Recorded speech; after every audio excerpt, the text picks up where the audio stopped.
These guys survived the David Kahn era of Timberwolves basketball and live to tell about it. It's Flagrant Howls. And welcome in to everyone's favorite Timberwolves lifestyle podcast.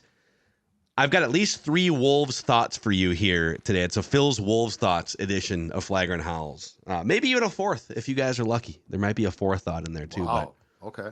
But the Wolves lose yesterday.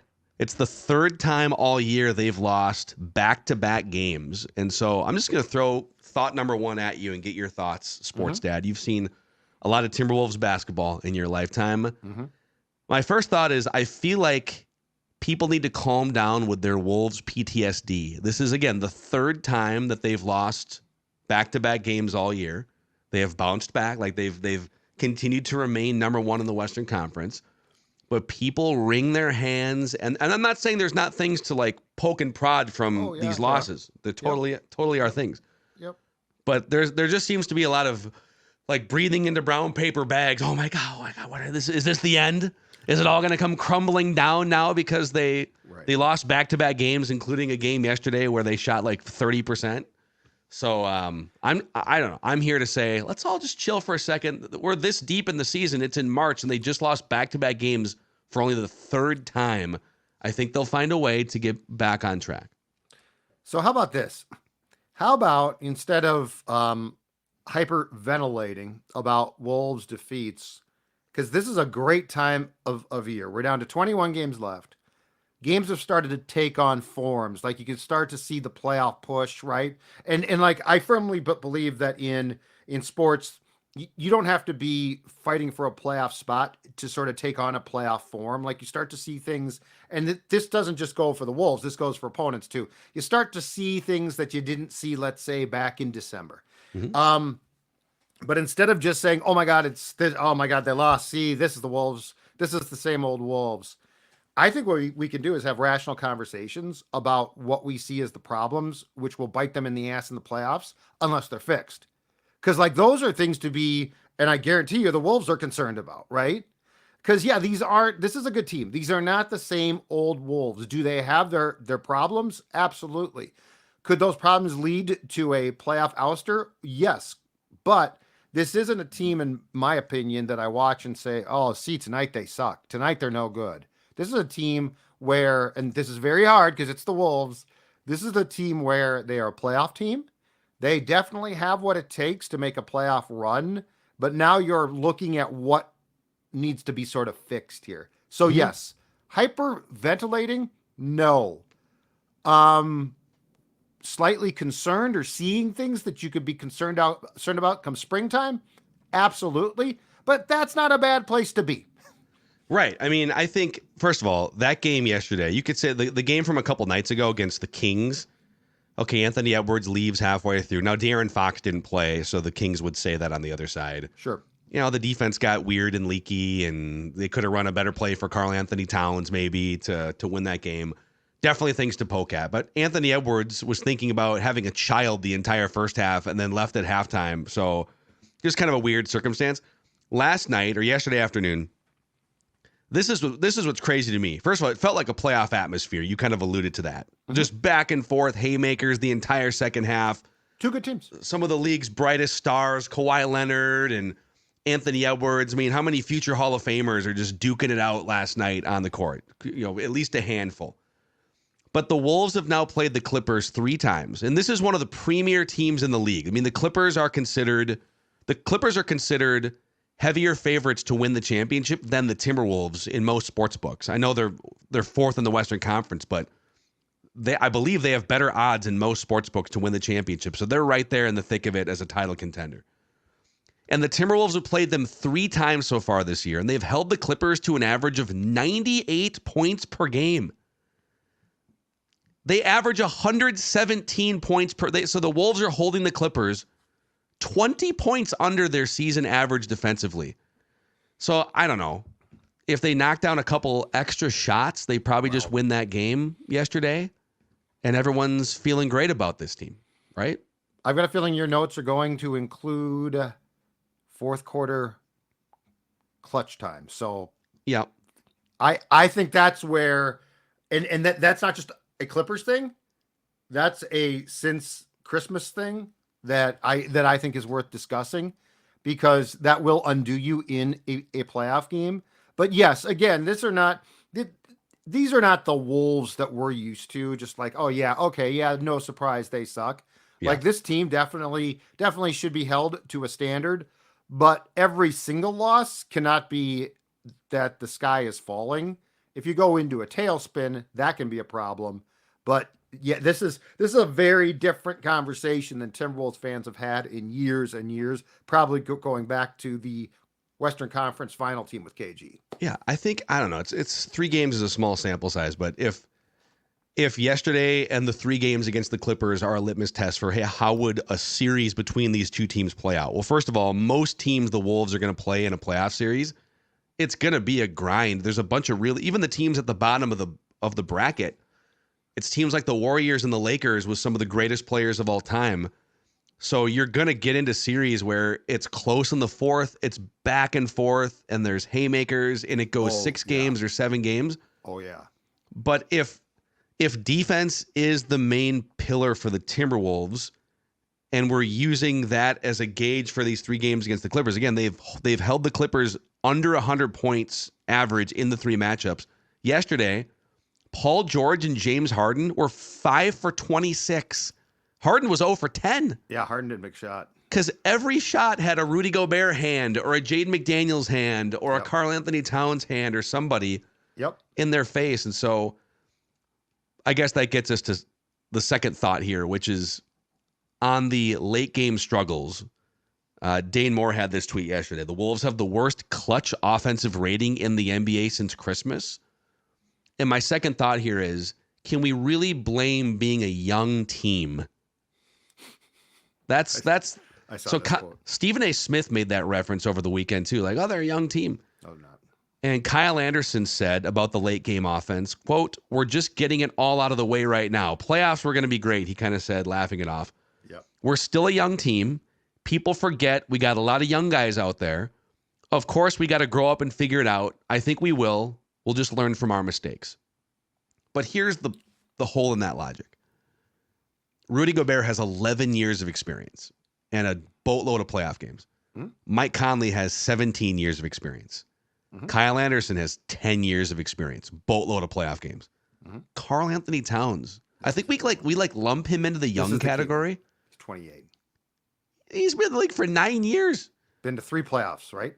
Yeah. Monte Morris, 7 years in the NBA. He's like 28 years old, been in a bunch of playoff games. Ant is young. Ant, Jaden, Naz Reid is 23, 24. Nickeil Alexander-Walker is young. So I'll give you those 4 guys. They have 4 young players. But, I mean, couldn't you go up and down almost any roster in the league? You could, like the Warriors have young guys up and down too. You can't just say because you have like 3 young guys on your team that like, oh, we're young. So I would avoid using the we're just a young like the Wolves are not anywhere near one of the youngest teams in the NBA. No, and the clutch offensive thing to me is troublesome because it's now not a small sample size. Like, it dates back to December now. So from John Krasinski's piece in the Athletic today, okay? The Wolves were 8-1 with a plus 23.7 points per 100 possessions net rating in clutch situations from the start of the season until December the 19th. Mm-hmm. Their 126.3 offensive rating was 6th in the NBA during that time. So very good.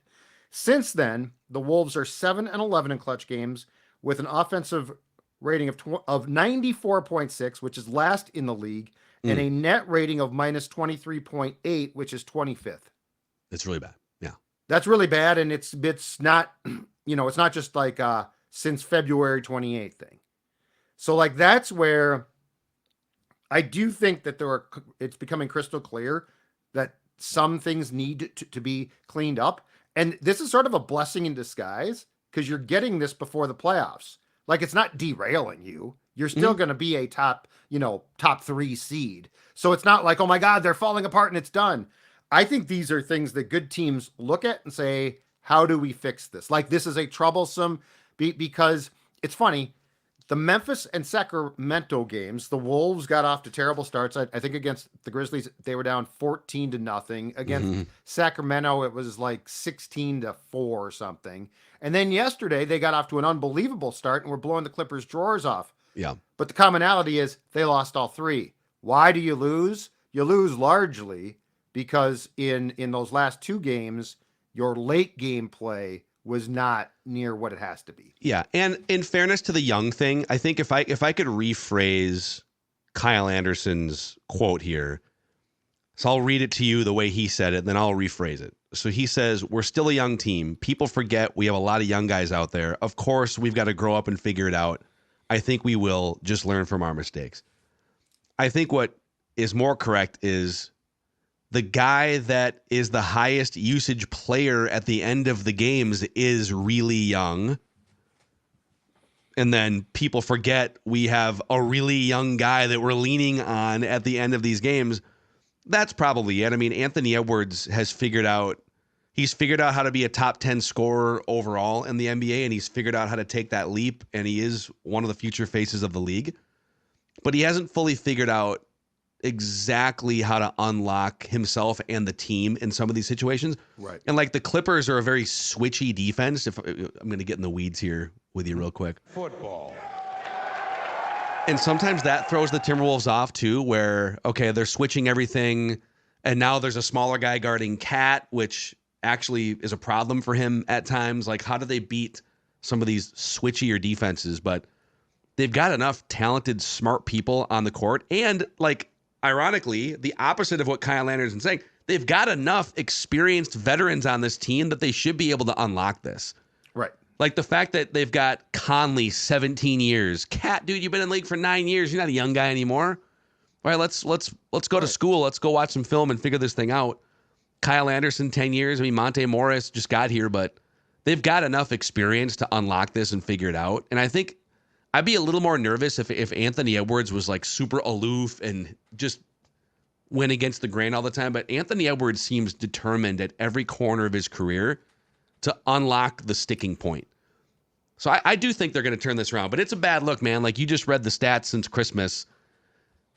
The fact that they've stayed this high up in the standings and have been that bad late in close games offensively is pretty remarkable. But the sticking point comes late. And I think, too, the one name that we have not broached here that has to be brought up is Chris Finch as well. Like, there's definitely things he could do late in games with timeouts. I feel like and this is sort of a dicey thing because it's a difficult path to walk at times. I feel like he at times empowers his players too much. And like with Conley and Gobert, they're older, that's fine.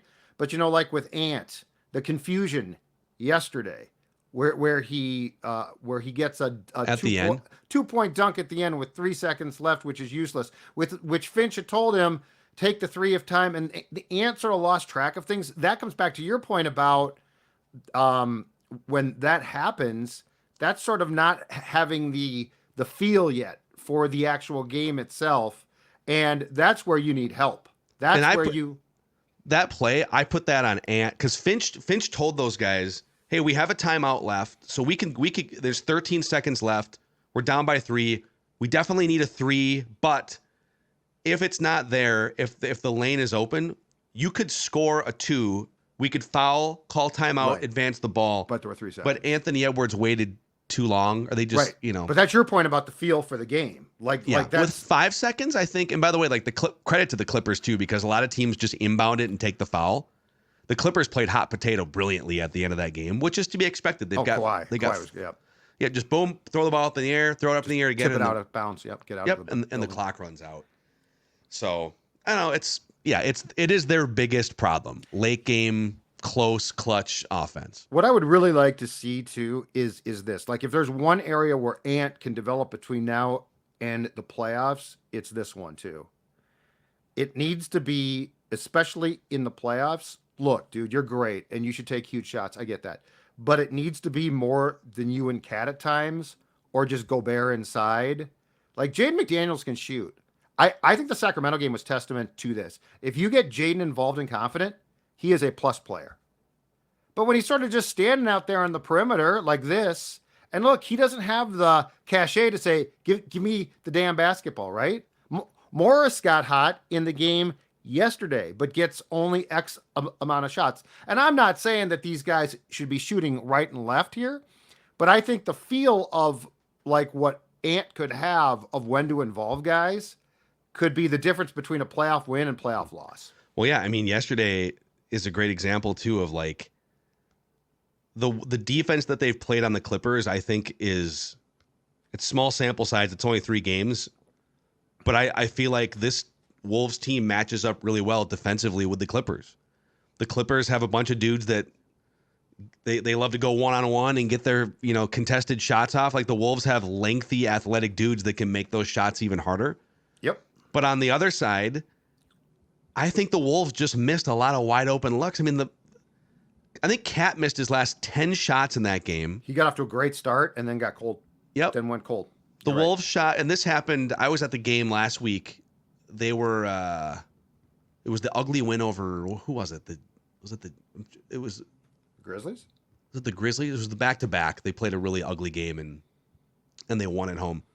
But they shot like 38% in the game, and they grinded out the win. Last night was the same thing. It was like they shot 38%. They're going to knock down more shots, I feel like, going forward. Like they've come out of the All-Star break sort of rusty the last week and a half. So I guess my rambling point here is they clamped the Clippers in 3 games in a way that I think is sustainable. But I don't think the Wolves are going to shoot 27% from 3-point range and all. I think they match up well with the Clippers, and they just lost a playoff-style game in tough fashion yesterday. But I think in the playoffs, what you have to be prepared for is the good teams and the smart teams are going to do 2 things. One, they're going to clamp down on Ant. Is that going to completely take him out of the game? Probably not. The other thing, they're going to frustrate Karl. So what happens then? Like those, I saw it, Phil, first quarter yesterday, Wolves are looking like world beaters, right? And every single time, basket or not, that Ant or Cat thought that they got touched, they were complaining. And I'm like, guys, this is not a playoff formula. It doesn't do you any good to waste your energy bitching. It doesn't. And they're doing it every single time. And then both of them went to officials during timeouts to get explanations for why they weren't getting calls and stuff. Focus on what you can control. And the other thing is, the less you bitch, the more calls I think you're going to get. Yeah, there was a lot. I thought it wasn't quite as bad as it's been in some of the derailment games we've seen in the past, but there was definitely like an assistant coach at one point came over and it's like, Cat, you got to get in the huddle here, man. Like, what are we doing? Right. I think in the playoffs, you need to be laser focused on what you can do. Because it's so stressful. It's so tough. Focus on what you can control. Hey, before we get to a couple other thoughts, including a really interesting 10-day contract addition over the weekend, a shout out to our friends at First Equity Mortgage. So a few years ago, I had a great experience refinancing my home with David over at First Equity Mortgage. 24 years in the market. They pride themselves on supporting the community, treating every customer as a friend. And if you're interested, First Equity works fast. They have a great reputation in the community and the industry. They offer programs for veterans and for new home buyers as well, if you qualify. Check them out. David's a 20-year season ticket holder of the Wolves and the Lynx. FEMort.com. And you can support the show when you do this too. FEMort.com or SKORNorth.com. Keyword David at First Equity.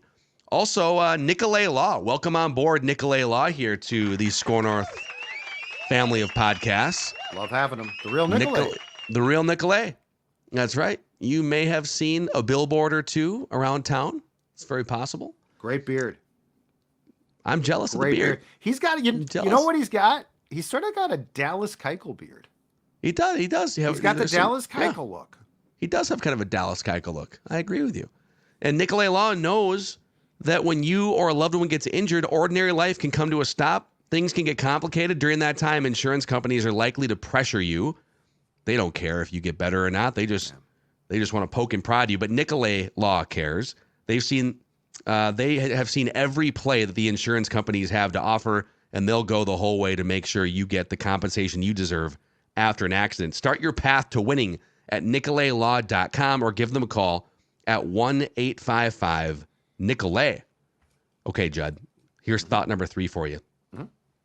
TJ Warren is a really interesting 10-day contract signing for the Timberwolves.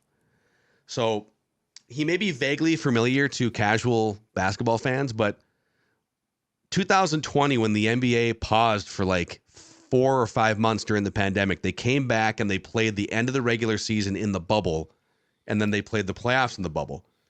And TJ Warren, who's like a 15 points per game scorer in his career, he was playing for the Indiana Pacers at the time. He spent the first few years of his career with the Phoenix Suns. The first game out of the quarantine and into the bubble, and he drops 53 points, 20 for 29. He knocked down 9 3-pointers in a win over Philadelphia. And then he went 34 points, 32 points, 39 points in the next few games. He was like the story of the bubble at the beginning of the run.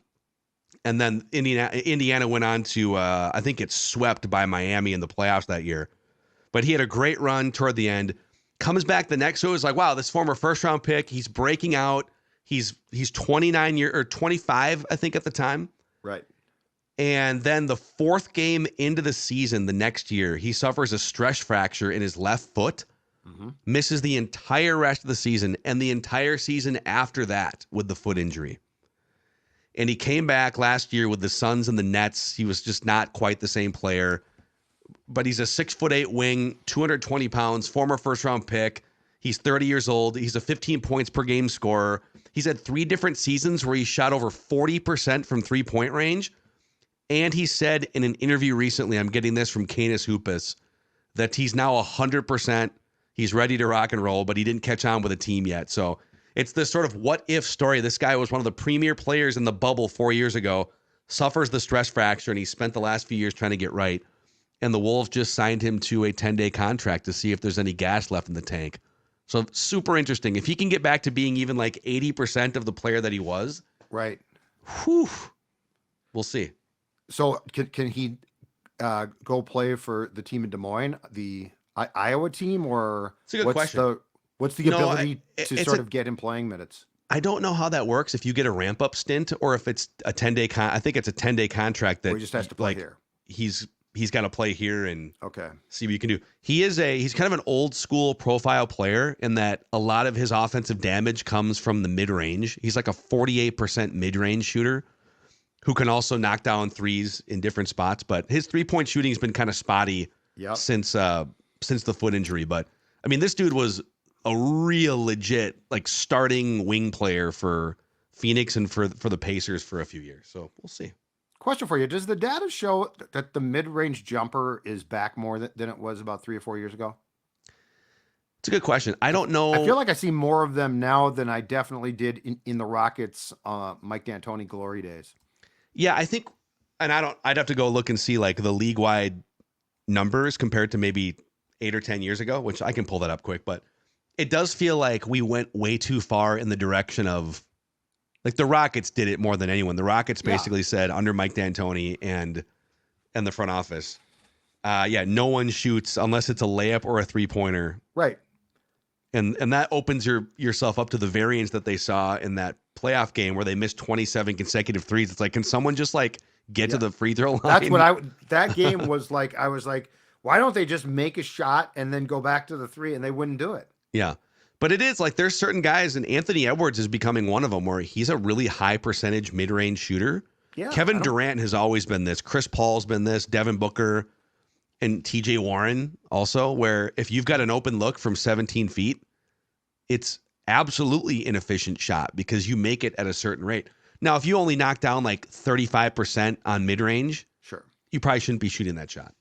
So it all kind of depends on the player. But yeah, I think we went so far in the direction of, analytics, threes are worth more than twos. It's like, right, but if you're just like a mediocre three-point shooter, you should probably find a different spot on the court. Yeah, strikeouts, we went way too far. Strikeouts. Oh, if you miss a three, it doesn't matter. Well, actually, if you miss 27 consecutive threes, it does matter. Yes. So, and then, okay, thought number 4 to wrap the podcast here. Everyone needs to calm down, according to John Krasinski, about the ownership situation. It's the end of March is the deadline, not the beginning of March. Mm-hmm. So he clarified that yesterday. Mm-hmm. That, and I don't know if like I think Glenn Taylor's maybe been misrepresenting this in his conversations with people? Because I'm pretty sure Glenn has been telling like Doogie and others that it was maybe the beginning of March was the deadline, and then they had to push it.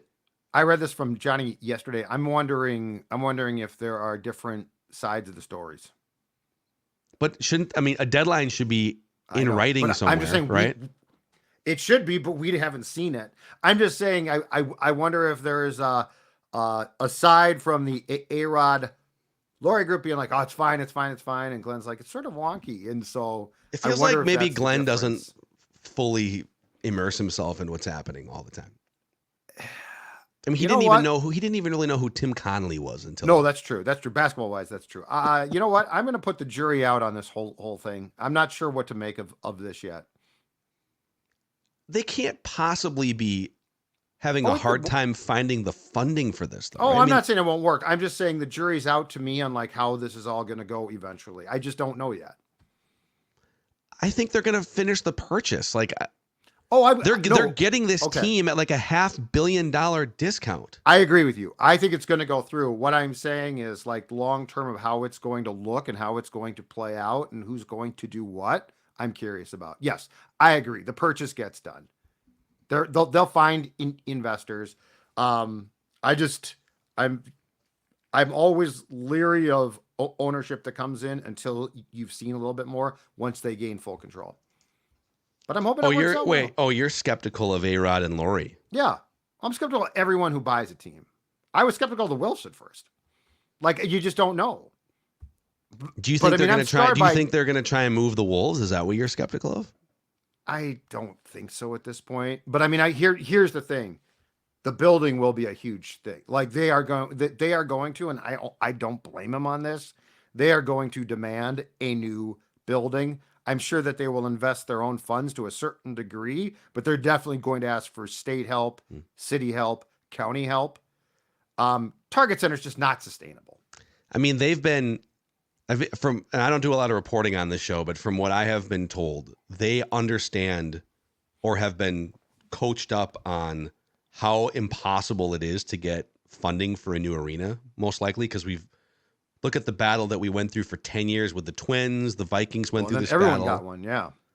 So they are well aware that they can't just come in and be like, oh, let's ask the state for money, and that's going to get rejected pretty quickly. Mm-hmm. So they've been putting plans together. I don't know how far down the road they are on this, but they've got the ownership group that they're putting together to make the final purchase, but then they're also looking at putting together a group, and I don't know how many overlaps there's going to be, a separate group to build some sort of arena or other businesses. And I don't know what their exact real estate plan is, but that they are looking to fully privately finance that entire project. God bless them if they do that. So, but that's easier. I mean, if they're once the price tag gets up to about $2 billion, then maybe you want to ask the public. If they're in talks, I don't know if they're in talks with the Wilfs. I mean, I will say this. That Egan land where TCO is out there's a whole lot of land out there. Oh, you're saying like move it out to the suburbs. Yeah.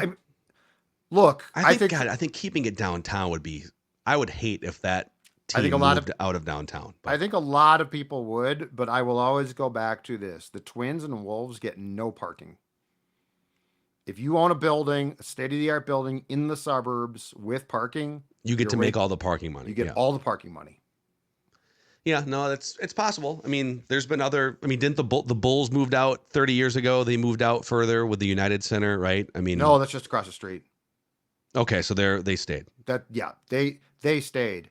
But I'm Milwaukee stayed. They stayed downtown. Yep. And look, ideally they stay. My point is that, we've become accustomed, as bad as the Wolves have been for a long, long time, we've also become accustomed to there's no threat to move, there's no threat of this or that. These guys are going to be, I think, in some ways it's great, far more aggressive.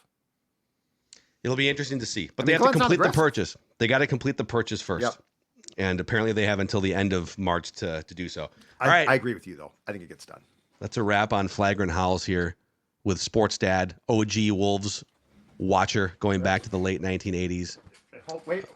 Before we go, just to prove it, I was going to show you my NBA draft button The inaugural Oh NBA my draft. goodness. Look at Little that. Pooh Richardson right there, folks. Wow. That is a pin from 1989. Yeah, it has yellowed slightly. You can see it was supposed to be totally white, and it's sort of off color now because of that. Yeah, it looks a little bit yellow.